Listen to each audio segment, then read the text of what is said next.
দায়িত্ব। আল্লাহ রাসূল বলছেন বাল্লিগু আন্নি ওয়ালাউ আয়া, আমার পক্ষ থেকে যদি একটা আয়াত তোমার কাছে থাকে সেটা অন্যের কাছে পৌঁছে দাও। অন্যের কাছে কি করো? পৌঁছে দাও। আর ঈমানের কথা, আমলের কথা পৌঁছানো তো আমার বড় দায়িত্ব। আমার বন্ধু আমার এখন খেলার সাথে আমার সামন দিয়ে জাহান্নামে যাবে না জানানোর কারণে এটা কি আমি বন্ধু হিসেবে সইতে পারি ভাই? কথা বলেন, সহ্য করা যায় না, এটা আমি সইতে পারি না। এই জন্য আপনাদের কাজ হবে শুধু নিজে নয়, নিজেরাও বাঁচতে হবে এবং নিজের সাথে সাথে আপনার পরিবার যারা আছে, আপনার বন্ধু বান্ধব যারা আছে তাদেরকেও কি করতে হবে? বাঁচাতে হবে। নিজে দিনের পথে চলতে হবে এবং আপনার পাড়া প্রতিবেশী যারা আছে তাদেরকেও দিনের পথে চলার চেষ্টা করতে হবে। বিশেষ করে পরিবারের সদস্য যারা আছে, আপনার অধীনে যারা থাকে, আপনার অধীনে যারা থাকে। শেষ করব, আল্লাহ রাসূলের একটা হাদিস আছে, রাসূল সাল্লাল্লাহু আলাইহি ওয়াসাল্লাম বলছেন কুল্লুকুম রাঈন ওয়া কুল্লুকুম মাসউলুন আন রাঈয়াতিহি। রাসূলের কথাটা ভালো করে শুনেন। রাসূল বলতেছেন যে তোমাদের প্রত্যেককেই হচ্ছে দায়িত্ববান, দায়িত্বশীল, তোমাদের প্রত্যেককেই শাসকের মতো, আর প্রত্যেককেই জিজ্ঞাসা করা হবে তার অধীনস্থ ব্যক্তিদের সম্পর্কে। তাদের সম্পর্কে? অধীনস্থ ব্যক্তিদের সম্পর্কে। আপনার অধীনে আপনার সন্তান ছিল, আপনার বাবা ছিল, আপনার মা ছিল, যারা ছিল, তো আপনাকে আল্লাহ জিজ্ঞাসা করবেন যে তুমি তাদের কাছে দ্বীনের দাওয়াত পৌঁছাইছো কিনা, তুমি তাদেরকে নামাজের কথা বলছো, সালাতের কথা বলছো কিনা, তুমি তাদেরকে সাওমের কথা বলছো কিনা, তুমি তাদেরকে হজের কথা বলছো কিনা, তুমি তাদেরকে যাকাতের কথা বলছো কিনা। আল্লাহ যে বিষয়গুলো আমাদের উপর খরচ করছেন সেই বিষয়গুলো তুমি তাদের কাছে পৌঁছাইছো কিনা। তো যদি আপনি সঠিকভাবে পৌঁছান তো আল্লাহর কাছে বলতে পারবেন যে আল্লাহ আমি পৌঁছাইছি, কিন্তু তারা মানে নাই। যেরকম আল্লাহর রাসূলকে আল্লাহ বলছেন লাস্তা আলাইহিম বিমুসাইতির। আল্লাহর রাসূল এক সময় এমন হয়ে গেছিলেন যে কাফিরদেরকে বুঝাইতে ওরা বোঝে না, তো আল্লাহর রাসূল এক সময় খুব খারাপ অবস্থা হয়ে যায়, মানে উনি চিন্তায় একদম ভেঙে পড়ার মতো হয়ে যায়। তো আল্লাহর রাসূলকে আল্লাহ কি বললেন যে লাস্তা আলাইহিম বিমুসাইতির, ও নবী আপনি শাসক নন, আপনি কি নন? শাসক নন যে আপনি তাদেরকে মেরে ডাঙ্গিয়ে কি করবেন? তাদেরকে দ্বীনের পথে আনবেন। আপনি হচ্ছেন নবী, আপনি পয়গম্বর, আপনার দায়িত্ব হচ্ছে দ্বীনের কথা পৌঁছানো। আপনি পৌঁছাই দিবেন, যদি তারা মানে তারা সফল হবে, আর যদি না মানে তারা কি হবে? ব্যর্থ হবে। তো আপনাদের দায়িত্ব হচ্ছে দ্বীনের কথা পৌঁছানো। আমরা সবাই দ্বীনের কথা নিজে আমল করব এবং অন্যের কাছে পৌঁছাবো তো ইনশাআল্লাহ। ইনশাআল্লাহ সবাই ওয়াদা করতেছি ইনশাআল্লাহ। ইনশাআল্লাহ আল্লাহ তাআলা আমাদের সকলকে পরিপূর্ণ ঈমানদার হওয়ার তৌফিক দান করুন। আমিন। যতদিন বাঁচবো আমাদের সবাইকে ঈমান নিয়ে বাঁচার তৌফিক দান করুন। আমিন। এবং আমাদের সকলকে সপরিবারে সবাইকে জান্নাত যাওয়ার তৌফিক দান করুন। আমিন। আচ্ছা, আমরা বলা তার উটটা হারিয়ে যাওয়ার পরে অনেকদিন পর খোঁজার পরে যখন পেয়ে যায় তখন যেরকম সে খুশি হয়, আল্লাহ তার থেকে আরো বেশি খুশি হয়। আর একটু ভালো করে বুঝাই, ক্লিয়ার করে।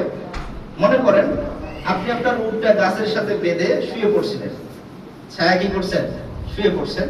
ঘুম থেকে উঠার পর দেখতেছেন যে আপনার উটটা, এরপর আপনি খোঁজা শুরু করছেন, অনেক খুঁজছেন, খোঁজার পরও পান নাই। এরপরে ক্লান্ত হয়ে আবার গাছের নিচে এসে কি করছেন? শুয়ে গেছেন। ঠিক আছে? শুয়ে যাওয়ার পরে ঘুম থেকে উঠে দেখেন যে আপনার উটটা আবার আগের জায়গায় এসে আছে। তো এই সময় বান্দা শুকরিয়া হিসেবে যদি এমন কথা বলে যে আল্লাহ তোমার শুকরিয়া, তুমি আমার বান্দা আর আমি তোমার খোদা, আমি তোমার আল্লাহ, তো এই ভুলও আল্লাহ কি করে দেন? মাফ করে দেন এবং ওই বান্দার উপর খুশি হন। ভুলের কারণে যদি খুশি হবে এমন কথা বলে বান্দা, তওবা করে, তো আল্লাহ তার থেকেও কি হন? বেশি খুশি হন। এই জন্য আমাদের খুশি হওয়া দরকার। আল্লাহ আমাদেরকে কতটা পছন্দ করেন একটা ঘটনা বলি। নূহ আলাইহিস সালাতু সালামের কথা বললাম না? কথা বলছি তো নাকি? নূহের কথা মনে আছে? ওনার সময় একটা প্লাবন হয়েছিল। কি হয়েছিল? প্লাবন যখন শেষ হয়ে গেল, আল্লাহ তাআলা তার নৌকাটাকে যদি উপত্যকায় কি করলেন? ল্যান্ড করাইলেন। তো ওখানে আনাইলেন। আনানোর পরে সেই সময়ের মাটি বন্যা হইলে কি হয়? মাটি কাদা হয়ে যায়। কি হয়ে যায়? কাদা হয়ে যায়। তো কাদা হয়ে গেছে মাটি, সবার কোনো কাজ নাই। আল্লাহ তাআলা নূহকে বললেন যে নূহ এক কাজ করো, তোমার আশেপাশে তো অনেকগুলো কাদা মাটি আছে। কি আছে? কাদা মাটি আছে। তুমি এই কাদা মাটিগুলো দিয়ে একটু কুমারের কাজ করো। কার কাজ করো? শুনতেছেন ভাই? জি। নূহকে বললেন যে নূহ তোমার আশেপাশে তো অনেক কাদামাটি, তুমি এই কাদামাটি দিয়ে একটু কুমারের কাজ করো, তুমি কিছু হাড়ি পাতিল বানাও। কি বানাও? হাড়ি পাতিল বানাও। তো নূহ আলাইহিস সালাতু ওয়াসসালাম আল্লাহ বলছেন হাড়ি পাতিল অনেকগুলো বানাইছেন, বানিয়ে স্তূপ করছেন, শুকানোর পরে কি করছেন? স্তূপ করছেন, স্তূপ করার পর অনেকগুলো হয়েছে। যখন অনেকগুলো হয়েছে হওয়ার পরে নূহ আলাইহিস সালামকে এরপরে বার্তা পাঠালেন, নূহ তুমি এক কাজ করো, যে পাতিলগুলো এতদিন বানাইছো কুমারের কাজ করে, এই পাতিলগুলোকে এখন ভেঙে ফেলো। এগুলো কি করো? নূহ আলাইহিস সালাম একটু আপসেট হয়েছে। আমার এই কথা যে নিজ হাতে এতদিন ধরে কষ্ট করে এই পাতিলগুলো বানাইলাম, এখন আবার আল্লাহ কি করতেছেন, এগুলোকে ভাঙতে করতেছেন। আপসেট হওয়ার কথা কিনা? উনি একটু আপসেট হয়ে গেছে। তা আল্লাহ আলিমুম বিদাতিস সুদূর, যিনি আমাদের অন্তরের খবর জানেন কিনা? কথা বলেন, জানেন আমাদের অন্তরের খবর জানেন।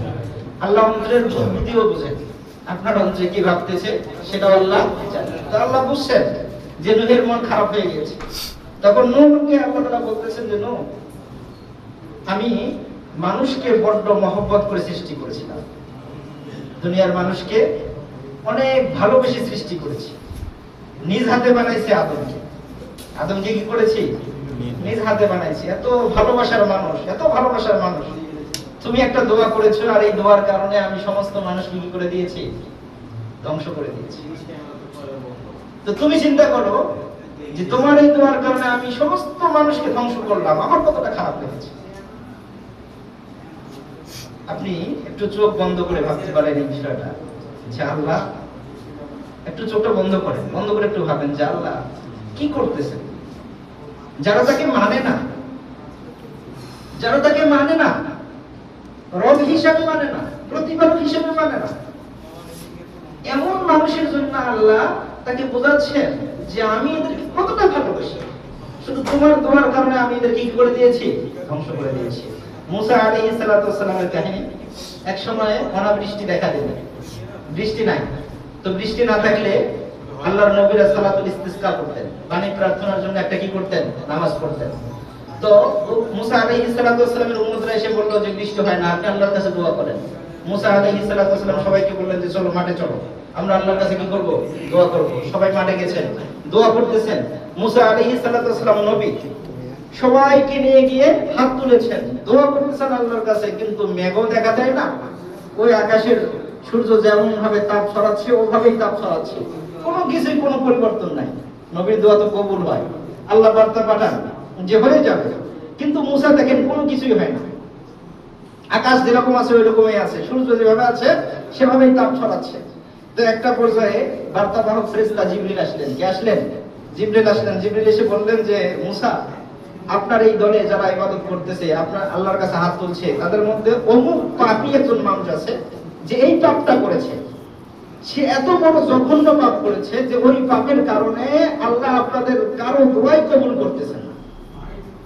আল্লাহ আপনাদের কারো দোয়াই কি করতেছেন না? কবুল করতেছেন না। যতক্ষণ পর্যন্ত না ওই ব্যক্তি তোমাদের দল থেকে বের হবে, ততক্ষণ পর্যন্ত আল্লাহ বৃষ্টি দিবেন না। আল্লাহ কি দিবেন না? বৃষ্টি দেবেন না। মুসা আলাইহিস সালাম ঘোষণা করলেন, তোমাদের মধ্যে অমুক পাপ কে করেছো, যে ব্যক্তি অমুক পাপটা করেছো তার কারণে আমাদের দোয়া কবুল হচ্ছে না, সে যতক্ষণ আমাদের মধ্যে থাকবে আল্লাহ আমাদের দোয়া কবুল করবেন না, আমাদেরকে বৃষ্টিও দিবেন না। অতএব সে আমাদের মধ্য থেকে বের হয়ে যাবে, কারণ তোমার জন্য পুরো জাতি ভুগতে পারে না, সে বের হবে। তো যে অপরাধী সে তো জানে কিনা? আমি যদি ওই অপরাধ করে থাকি এবং ঘোষণা করা হয় যে অমুক অমুক পাপটা যে করছো, সে বুঝবে কিনা? সে বুঝে যাবে। উনি বুঝতে পারছেন যে আমি এই অপরাধ করেছি। চিন্তা করতেছিলেন যে এতগুলো মানুষ, যেখানে বনি ইসরায়েলের সবাই উপস্থিত, এমন সময়ে যদি সবার সামনে দিয়ে আমি বের হয়ে যাই তো আমার নাক কাটা যাবে, আমার সম্মান থাকবে না, সবার কাছে আমি অপদস্থ হয়ে যাব। তো এখন উপায় কি? তিনি উপায় একটাই দেখছেন যে এখন আল্লাহর দিকে প্রত্যাবর্তন ছাড়া, আল্লাহর কাছে তওবা করা ছাড়া আর কোনো উপায় নেই। তিনি মনে মনে হাত তোলেন নাই। কি করেন নাই? হাত তোলেন নাই। মনে মনে আল্লাহর কাছে প্রার্থনা করছেন যে আল্লাহ, আমি এই গুনাহ করেছি, এই অপরাধী তো আমি জানি, কিন্তু আপনি তো রহমান রহিম, আপনি গফুর, আপনি গফফার, আপনি আমাকে মাফ করে দেন, আপনি আমাকে কি করে দেন? মাফ করে দেন। তিনি চোখের পানি ছেড়ে দিয়ে আল্লাহর কাছে প্রার্থনা করেছেন। তো এরপরে দেখা গেল যে এই লোক দল থেকে বের হন নাই। এমন সময় দেখা গেল যে আকাশ পুরো কালো হয়ে চলে আসছে, মেঘ চলে আসছে, বৃষ্টি হবে, এবং বৃষ্টি শুরু হয়ে গেল। এবার মুসা তো আরো হয়ে গেছে, এটা কি হলো? আল্লাহ একটু আগে বললো যে কি করবেন না, বৃষ্টি দিবেন না যতক্ষণ না বের হবে। তো আবার কি হয়ে গেল? ওই লোক তো বের হলো না, কিন্তু বৃষ্টি শুরু হয়ে গেল। তো তখন জিবরাইল আবার আসছেন। জিবরাইল এসে বলতেছেন যে আল্লাহ বার্তা পাঠাইছেন যে যখন কোন বান্দা আল্লাহর কাছে লজ্জিত হয়ে তওবা করে, তো আল্লাহ ওই বান্দাকে আর অন্য কোন মানুষের সামনে লজ্জিত হতে দিতে পারেন না। এই জন্য আল্লাহ ওই বান্দাকে মাফ করে দিয়েছেন। বান্দা আল্লাহর কাছে তওবা করেছেন আর আল্লাহ তওবার সমস্ত গুনাহ, বান্দার সমস্ত গুনাহ মাফ করে দিয়েছেন। এবং যাকে আল্লাহ মাফ করে দেন তাকে আল্লাহ কি করতে পারেন না, লজ্জিত করতে পারেন না। এই জন্য আল্লাহ বৃষ্টি দিয়ে দিয়েছেন। আল্লাহ কি দিয়ে দিয়েছেন? বৃষ্টি দিয়ে দিয়েছেন। প্রিয় ভাই, হাদিসের মধ্যে আসছে যখন কোনো বান্দা তওবা করে, যখন কোনো বান্দা তার বিগত অপরাধের জন্য আল্লাহর কাছে অনুতপ্ত হয়, ফিরে আসে, তখন কি কি হয়? শুধু আল্লাহ মাফ করে বিষয়টা এমন নয়, আল্লাহ তো মাফ করে দেন। আল্লাহ কি করে দেন? মাফ করে দেন। দ্বিতীয় কাজ হয়, আমাদের দুই পাশে দুজন ফেরেশতা আছেন। দুজন কি আছেন? ফেরেশতা আছেন। দুজন সম্মানিত লেখক আছেন। এই লেখক দুজনকে বলেন যে তোমরা খাতা থেকে যে গুনার কথা লিখছো, আমার এই বান্দা এই তওবা থেকে, এই গুনাহ থেকে তওবা করেছেন, তোমরা ওই খাতা থেকে ওই গুনার কথা কি করে দাও? মুছিয়ে দাও। কি করে দাও? মুছিয়ে দাও। খাতা থেকে মুছা হয়ে যায়। এরপরে ওই ফেরেশতাদের মনে থাকে কিনা? এটা আছে না? আমাদের যেরকম মুখস্থ থাকে কিনা? খাতা থেকে কাটলেও তো মুখস্থ থাকে। তো আল্লাহ কি করেন? ওই ফেরেশতাদেরকে ওই বান্দার গুনার কথা ভুলিয়ে দেন। আল্লাহ মাফ করে দিচ্ছেন। দেওয়ার পরে খাতায় যে লেখা আছে সেই খাতা থেকে কি করে দিচ্ছেন? মুছে দিচ্ছেন। মুছে দেওয়ার পরে আবার সাক্ষী হিসেবে ফেরেশতা থাকবেন। তো এই ফেরেশতাদেরকে আল্লাহ কি করে দেন? ভুলিয়ে দেন। শুধু এতটুকুই নয়, যখন কোনো বান্দা গুনাহ করে, গুনাহ করার পরে যখন ওই গুনাহ থেকে মাফ চায়, তো ওই বান্দা যে জায়গায় দাঁড়িয়ে গুনাহ করে ওই জায়গাটাকেও আল্লাহ ওই গুনার কথা ভুলিয়ে দেন। আসমানের যে জায়গাটা ওই বান্দাকে ওই সময় অবলোকন করে, আসমানের যে জায়গাটা সাক্ষী থাকে, সেই জায়গাটাকেও আল্লাহ এই বান্দার গুনার কথা ভুলিয়ে দেন, যাতে করে কিয়ামতের দিন ওই বান্দার ওই গুনাহ সম্পর্কে কোনো সাক্ষী আল্লাহর সামনে না আসে। আপনি চিন্তা করতে পারেন যে আল্লাহ তো মাফ করে দিয়েছে, আমি আপনার সামনে একটা গুনাহ করেছি, আপনি আমার বন্ধু, দুজনে একসাথে কি করেছি? গুনাহ করেছি, অপরাধ করেছি। আপনি আমার যেহেতু বন্ধু, আপনার জানা আছে কিনা, কিন্তু আমি সেটা আল্লাহর কাছে তওবা করেছি, মাফ করেছি। তো আল্লাহ কি বলছেন যে আল্লাহ আপনাকে এই গুনার সাক্ষী হিসেবে যে আপনি ছিলেন, আল্লাহ আপনাকে এটা ভুলিয়ে দিন, যাতে করে কাল কিয়ামত যখন হয়, আল্লাহ যখন আপনাকে মাফ করবে, তখন যেন আপনার ওই বন্ধু বলতে না পারে যে আল্লাহ ও তো অমুক গুনাহটা করেছে, ও তো অমুক পাপটা করেছে, সে আমার সাথে এই পাপটা করেছে। তো আল্লাহ তাদের সবাইকে আপনার ওই গুনার যতগুলো সাক্ষী থাকবে সমস্ত সাক্ষীকে ওই গুনার কথা আল্লাহ বলিয়ে দিবেন। সুবহানাল্লাহি ওয়া বিহামদিহি। তো দেখেন আল্লাহ কতটা দয়ালু। আল্লাহ আপনাকে মাফ করতে চান, আপনাকে ক্ষমা করতে চান। আল্লাহ আমাদেরকে ভালোবাসেন। আমাদের যদি ঈমান নাও থাকে, বান্দার যদি ঈমান নাও থাকে, আল্লাহকে বিশ্বাস নাও করে, তারপরেও আল্লাহ আপনাকে কি করেন? ভালোবাসেন। বাসেন কিনা ভাই? কথা বলেন, বাসেন কিনা? ইব্রাহিমের একজন মেহমান আসছিল, ফকির মেহমান। আপনারা হয়তো ঘটনা সবাই জানেন, অনেকে হয়তো জানেন যে ইব্রাহিম আলাইহিস সালাতু ওয়াস সালামের একটা স্বভাব ছিল, উনি হচ্ছেন মেহমান ছাড়া খাইতেন না।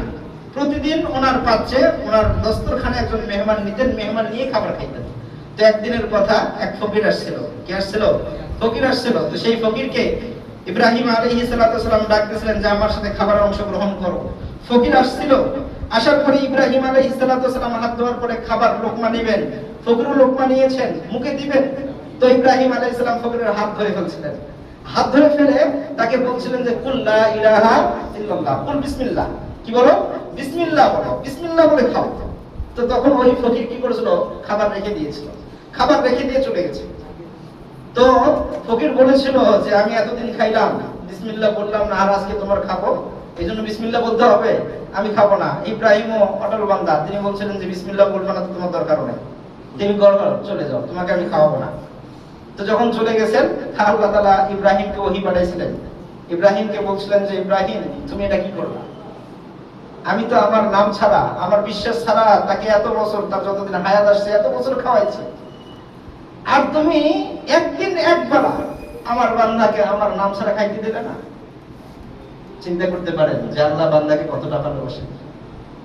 এগুলো কি ভাই আল্লাহর আপনাকে ভালোবাসার আলামত না? জি। আপনাকে ভালোবাসার নিদর্শন না? জি।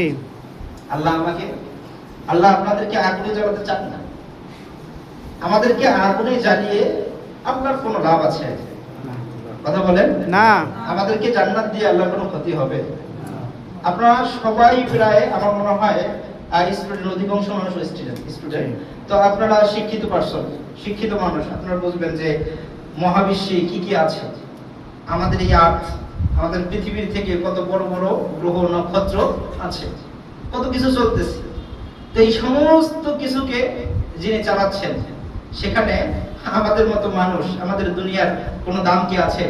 হাদিসের মধ্যে এই কথা আছে, যদি আল্লাহ তাআলার কাছে দুনিয়া এবং দুনিয়ার মধ্যে যা কিছু আছে, এই সমস্ত কিছুর দাম যদি আল্লাহর কাছে একটা মশা কিংবা মাছের ডানার সমতুল্য হইতো, তো দুনিয়াতে আল্লাহ তাআলা কোনো কাফেরকে রিজিক দিতেন না। তো দুনিয়াটা কত তুচ্ছ, দুনিয়াটা কত ছোট। আমরা মানুষ সেটা বুঝি না, আমরা আল্লাহকে ভুলে যাই। আমাদের জন্য নামাজ ফরজ হয়েছে, আমরা দেখা যায় যে খেলার মাঠে আছি, মুয়াজ্জিন আযান দিচ্ছে আল্লাহু আকবার আল্লাহু আকবার, আল্লাহ মহান আল্লাহ মহান। মুয়াজ্জিন বলছে হাইয়া আলাস সালাহ হাইয়া আলাস সালাহ, নামাজের দিকে আসো নামাজের দিকে আসো। আমরা শুনেও না শোনার ভান করছি। মুয়াজ্জিন বলছে হাইয়া আলাল ফালাহ হাইয়া আলাল ফালাহ, সফলতার দিকে আসো সফলতার দিকে আসো। কিন্তু আমরা সফলতা ছেড়ে বিফলতার পথে আমরা খেলায় লিপ্ত আছি। মুয়াজ্জিন আযান দিয়ে শেষ করেছে, জামাতের সময় শেষ হয়ে যাচ্ছে, আমরা মোবাইল নিয়ে আছি, কম্পিউটার নিয়ে আছি।